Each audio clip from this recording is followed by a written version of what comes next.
আসসালামু আলাইকুম। আজকে আমি মাটন কষা রান্না করব। আর এই রান্নাটা নতুন রাঁধুনিদের খেতে অনেক বেশি হেল্পফুল হবে, কারণ আমি রান্নাটা অনেক সহজে শেয়ার করেছি। আশা করছি সবার খুব ভালো লাগবে এবং মাংসটা হবে অনেক সফট। 4-5টা রসুন নিয়েছি, এরপর 2 পিস আদা নিয়েছি, আরও নিয়েছি 3টা কাঁচামরিচ, আর একটা বড় পেঁয়াজকে আমি অর্ধেক করে নিয়েছি। এরপরে আমি মরিচের গুঁড়া নিয়েছি 1.5 চা চামচ।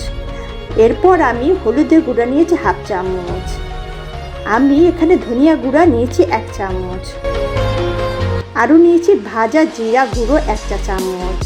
এরপর আমি পেঁয়াজ বেরেস্তা নিয়েছি 1/2 কাপের মতো।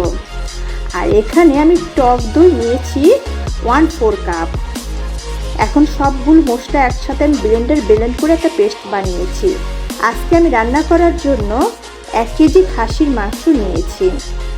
এখন পুরো মশলাটা আমি মাংসের মধ্যে দিয়ে দিব, আর এর উপরে আমি পরিমাণ মতো লবণ দিয়ে দিব।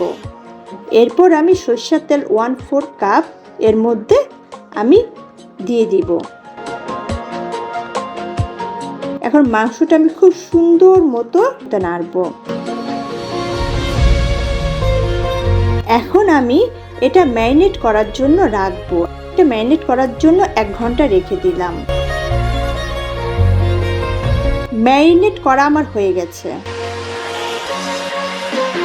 এখন আমি একটা ফ্রাই প্যানে রান্নার রেগুলার তেল 1/4 কাপ দিয়ে নিচ্ছি। এরপরে আমি গোটা গরম মশলা দিয়ে দিলাম। এরপরে আমি একটা তেজপাতা দিয়ে দিচ্ছি। এখন আমি সব গরম মশলা একসাথে ভাজলাম তেলে।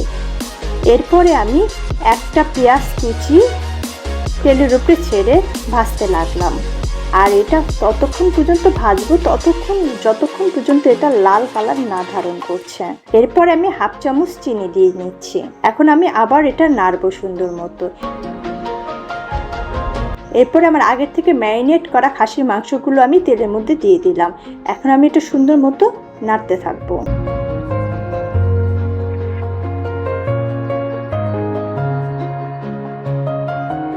এখন আমি এটা ঢাকনা দিয়ে এটা ঢেকে দিব।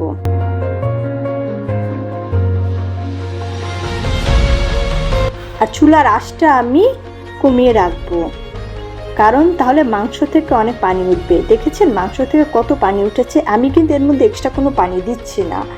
এই পানির মধ্যেই আমার কষা মাংসটা আমি রান্না করব, কারণ এক্সট্রা পানি দিলে মাংসের স্বাদটা পুরো নষ্ট হয়ে যায়। এখন আমি এটা আবার একটা ঢাকনা দিয়ে ঢেকে দিলাম। আমি একটু পরপর ঢাকনা খুলে নাড়বো, আর দেখবো আমার মাংসটা সুন্দর মতো গলেছে কিনা বা তেলের উপরে উঠেছে কিনা। এর মধ্যে আমি 3টা কাঁচামরিচ দিয়ে দিলাম, আর সাথে আমি 1 চামচ ঘি দিচ্ছি। ঘি দেওয়ার কারণে মাংসের টেস্টটা কিন্তু আরও বেড়ে যাবে। এটা আমি এখন সুন্দর মতো নাড়লাম। আমার রান্না প্রায় শেষ। ধন্যবাদ আপনাদের সবাইকে। আবারও আসবো নতুন কোনো ভিডিও নিয়ে। আশা করি ভিডিওটা আপনাদের সবার কাছে খুব ভালো লেগেছে।